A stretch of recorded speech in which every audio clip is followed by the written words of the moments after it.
ധന്യനായ ക്രിസ്തുയേശുവിൻ്റെ നിസ്തുല്യമായ നാമത്തിൽ സന്നിഹിതരായിരിക്കുന്ന എല്ലാ വാത്സല്യ സഹോദരി സഹോദരന്മാർക്കും മാതാപിതാക്കൾക്കും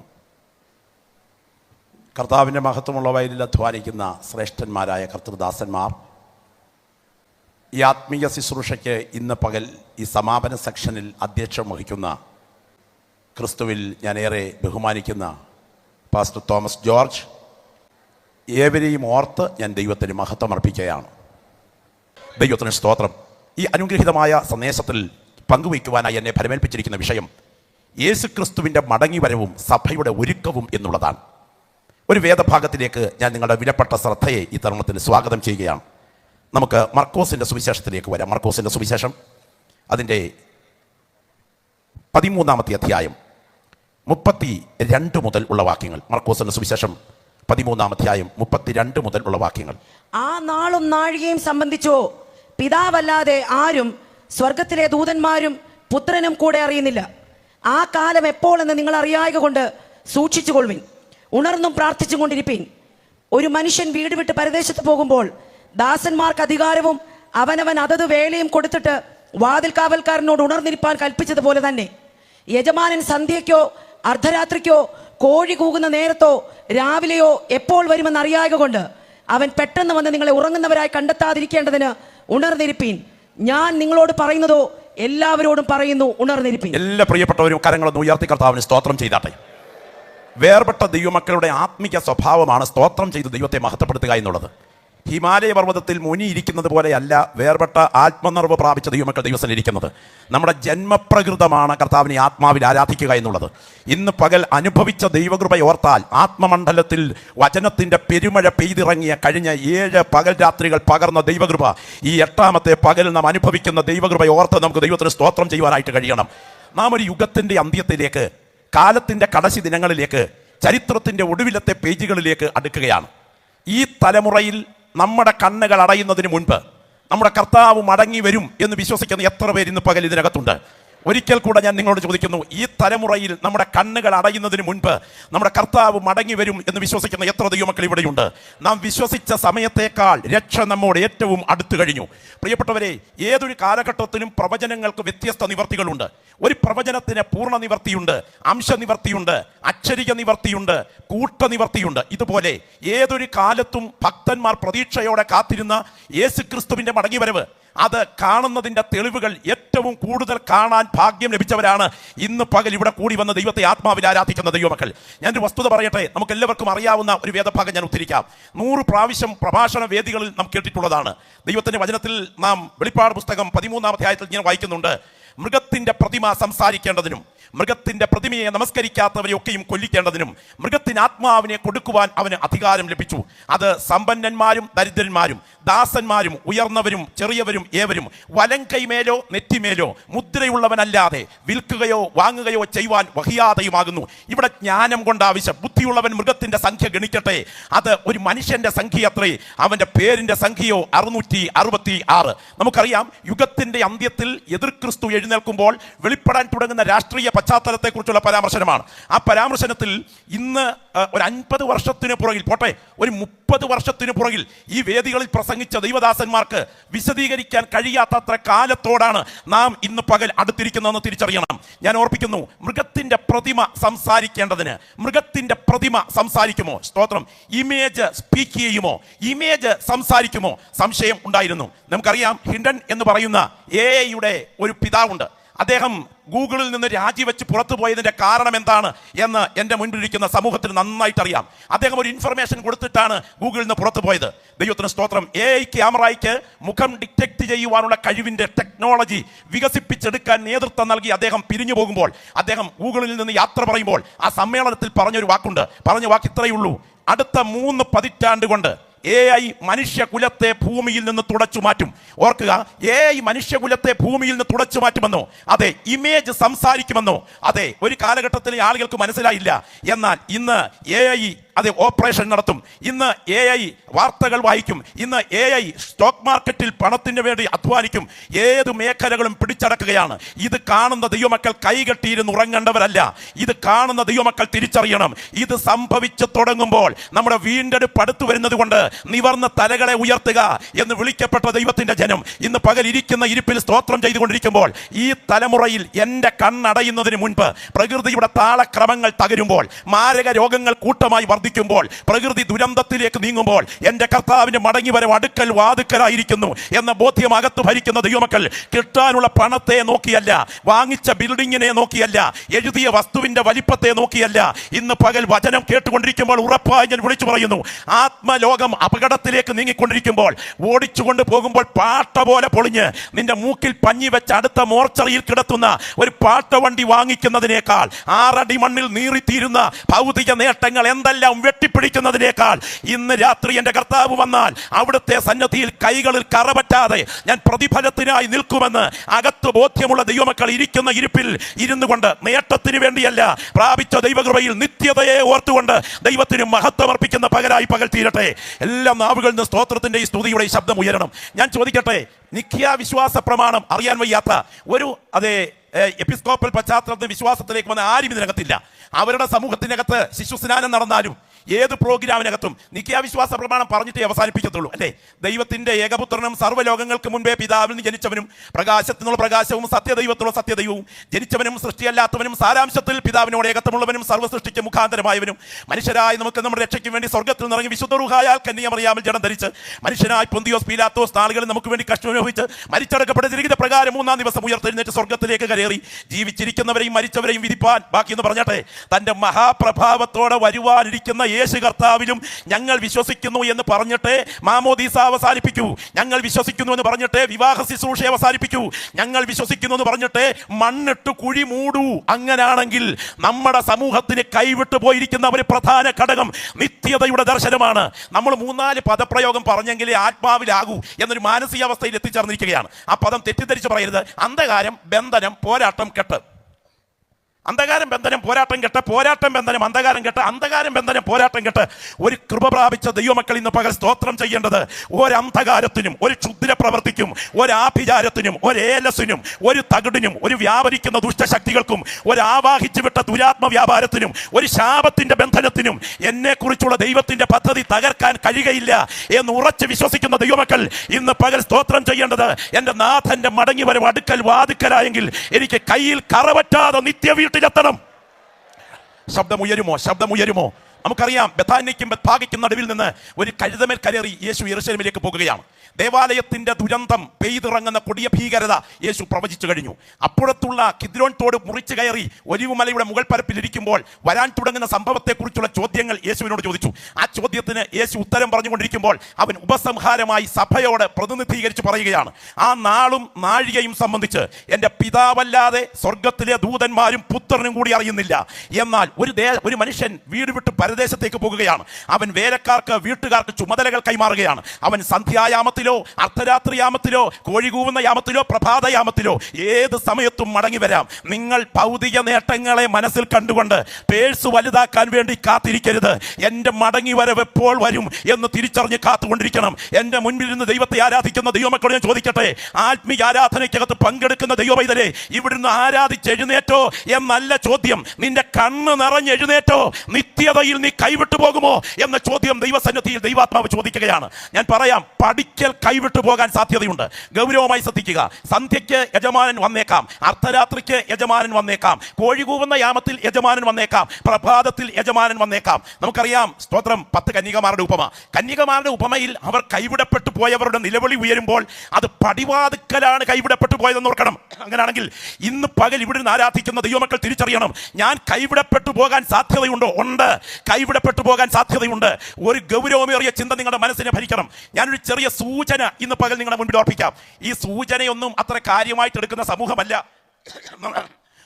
നമ്മുടെ സമൂഹം.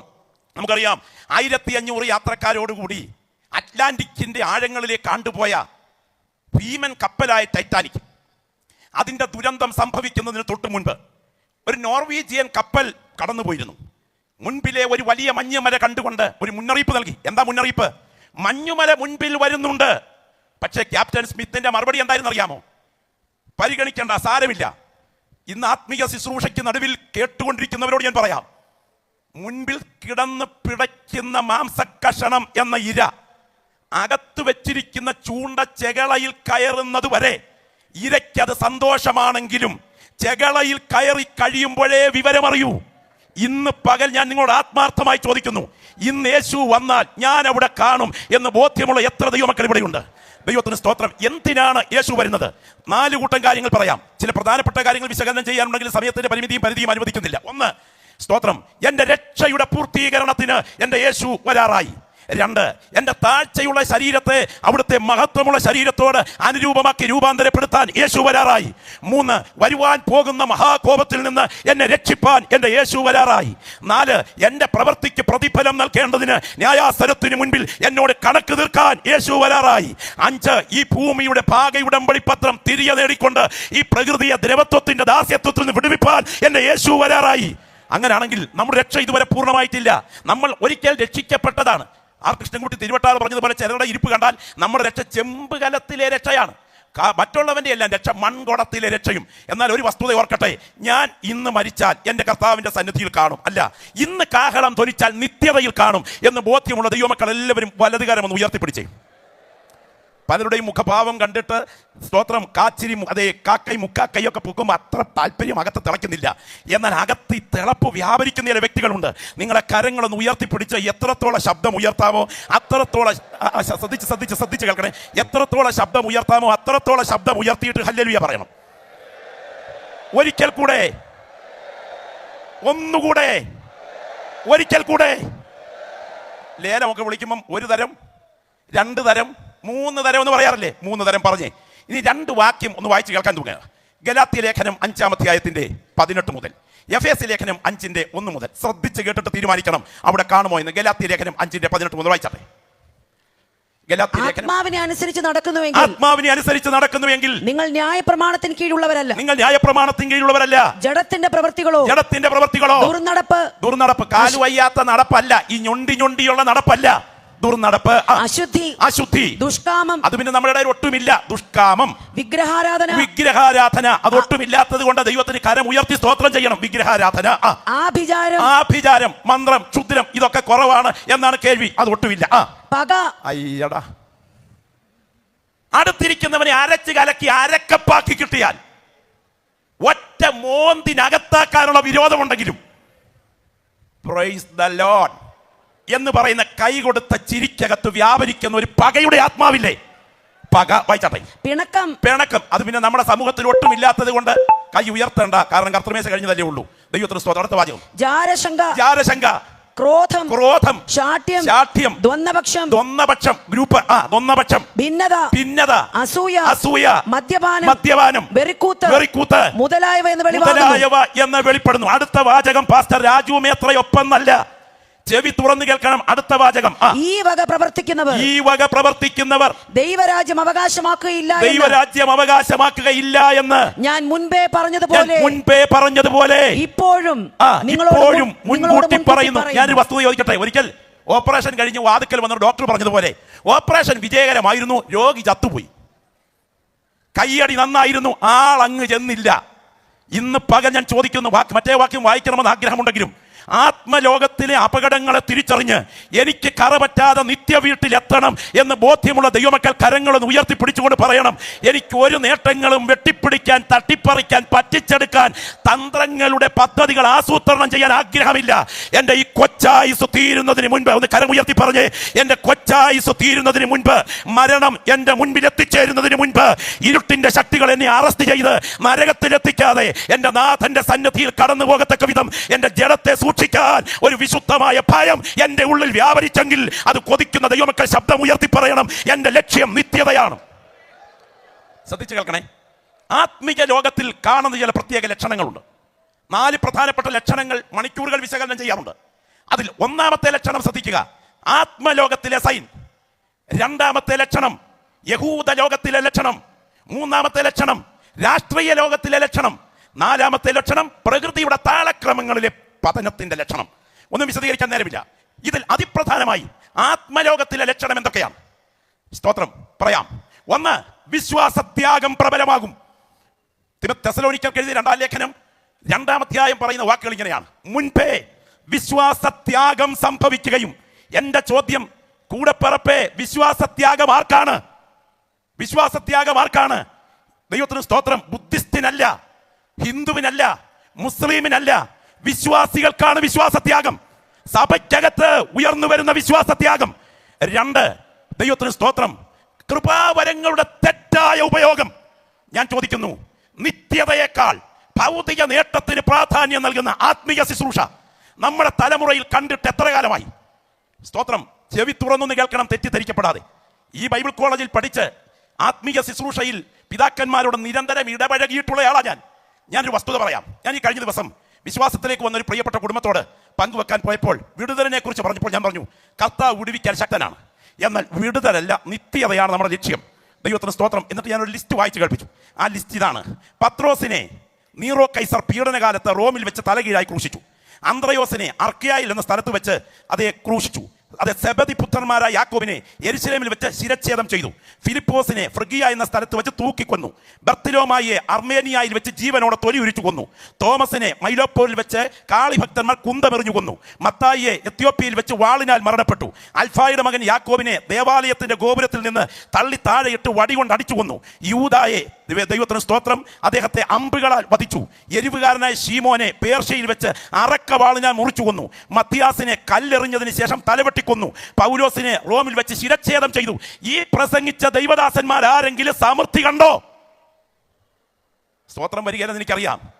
കെ ഇ എബ്രഹാം മുതൽ പിതാക്കന്മാർ ഇവിടെ നിന്ന് ഉയർത്തിപ്പിടിച്ചത് നാം അവന്റെ നിന്ന സഹിച്ചുകൊണ്ട് പാളയത്തിന് പുറത്ത് അവന്റെ അടുക്കൽ ചെല്ലുക എന്നതാണെങ്കിൽ, മണ്ണെ പ്രതി മാണിക്യം കൈവടിയാതെ 6 അടി മണ്ണിൽ നീറിത്തീരുന്ന ഭൗതിക നേട്ടങ്ങളെ ഊതിപ്പെരിപ്പിച്ച് ഇന്ന് പകൽ യോഗം പിരിയും മുൻപ് നിനക്ക് വേണ്ടി ദൈവപ്രവൃത്തി നടക്കുമെന്ന് പറഞ്ഞ് വൈകാരിക ഇക്കിളിക്കൽ ഉണ്ടാക്കി സുവിശേഷത്തെ തകർക്കാതെ നിത്യതയുടെ ദർശനം പ്രാപിക്കുന്ന വിശുദ്ധന്മാർ ഇവിടെ എഴുന്നേറ്റിട്ട് പറയണം, മണ്ണിനേക്കാൾ നിത്യതയാണ് വലുത്, എനിക്ക് എന്റെ നിത്യ വീട്ടിൽ കാണണം. ഒന്ന് കരമുയർത്തിപ്പിടിച്ചേ. ആ കൃപ പ്രാപിച്ച ദൈവമക്കളെ കരമുയർത്തിപ്പിടിച്ചേ. ദൈവത്തിന് സ്തോത്രം. വളരെ ഗൗരവമായി ശ്രദ്ധിക്കണം. 1, വിശ്വാസത്യാഗം. 2, തെറ്റായ കൃപാവരങ്ങളുടെ വിനിയോഗം. 3, ഗൗരവമായി ശ്രദ്ധിക്കണം, സാത്താന്യ സ്വാധീനം സഭകളിലേക്ക് വിശദീകരിക്കാനുണ്ട്. 4, ഏറ്റവും ഗൗരവമായത്, ഭൗതികതയിൽ പൊതിഞ്ഞ ആത്മീയത. സ്തോത്രം. 5, സഭയ്ക്കകത്ത് ഇരമ്പിക്കയറുന്ന സെക്ഷൽ ഇമ്മോറാലിറ്റി. അതിപ്രധാനമായത്, ആത്മീയ ആരാധനയുടെ മുഖം മൂടിയിട്ട സൈറ്റനിക് വർഷിപ്പ്. വളരെ വിശദീകരിക്കേണ്ടതുണ്ട്. ജഡാസക്തിയെ കത്തിജ്വലിപ്പിക്കുന്ന ഉണർവുകൾ ഏതൊക്കെയായാലും അത് ഇലക്ട്രോണിക്സ് വിപ്ലവമാണ് എന്ന് വിശ്വസിക്കുന്നവരാണ് കൃപ പ്രാപിച്ച ദൈവമക്കൾ. ദൈവത്തിന് സ്തോത്രം. ഒന്നുകൂടെ ഞാൻ പറയാം, ഇലക്ട്രോണിക്സ് മാസ് ഹിപ്നോട്ടിസം അല്ല സഭയ്ക്കകത്ത് നടക്കേണ്ടത്. ആരാധന കഴിയുമ്പോൾ കരഞ്ഞെഴുന്നേൽക്കത്തക്ക വിധം സഭയ്ക്കകത്ത് ദൈവശക്തി വ്യാപരിക്കണം. അങ്ങനെയാണെങ്കിൽ ഭൗതികതയെ അത് പൊതിഞ്ഞുകൊണ്ടുള്ള ആത്മീയത ഉയർന്നിരിക്കുന്നു. പരിഹാസികൾ സഭയ്ക്കകത്ത് എഴുന്നേൽക്കുന്നു. പരിഹാസികൾ സകല ആപ്പും ഇന്ന് കൈകാര്യം ചെയ്ത് ദൈവസഭയ്ക്ക് ആപ്പ് വെക്കുന്നത് മുഴുവൻ പുറത്തുള്ളവരല്ല, സഭയ്ക്കകത്തുള്ളവരാണ്. ഓർക്കുക, പരിഹാസികൾ സഭയ്ക്കകത്ത് എഴുന്നേറ്റിരിക്കുന്നു. തീർന്നിട്ടില്ല. ആഗോള വ്യാപക വിശ്വാസത്യാഗത്തിന് നടുവിൽ ക്രൈസ്തവ രക്തസാക്ഷികളുടെ എണ്ണം കുതിച്ചുയരുകയാണ്.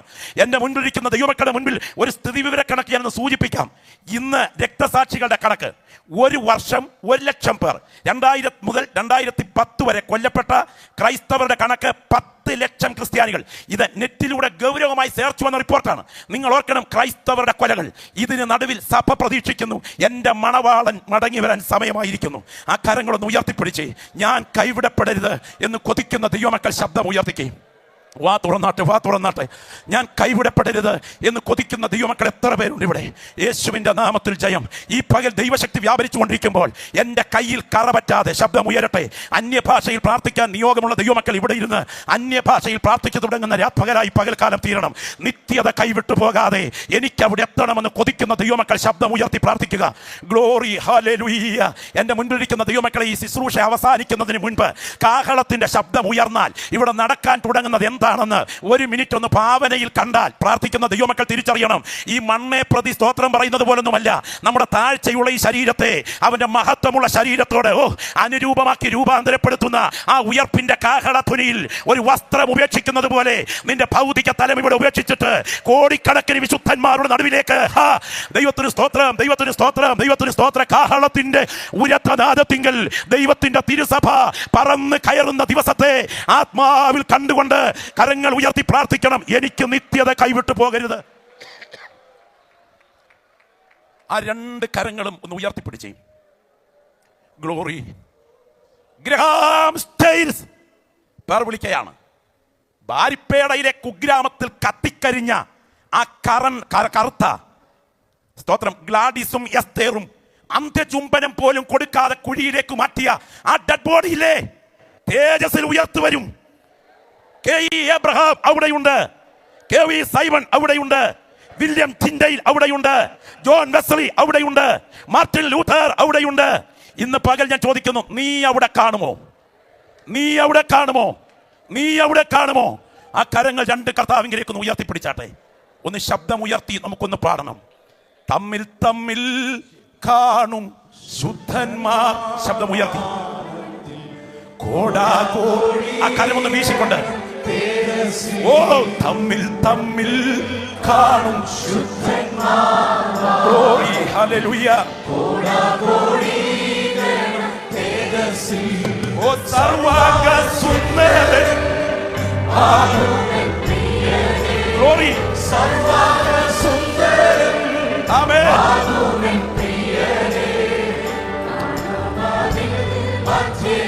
ഒരു സെക്കൻഡ് ഒന്ന് ശ്രദ്ധിക്കണേ, ഒരു സെക്കൻഡ് ശ്രദ്ധിക്കുക.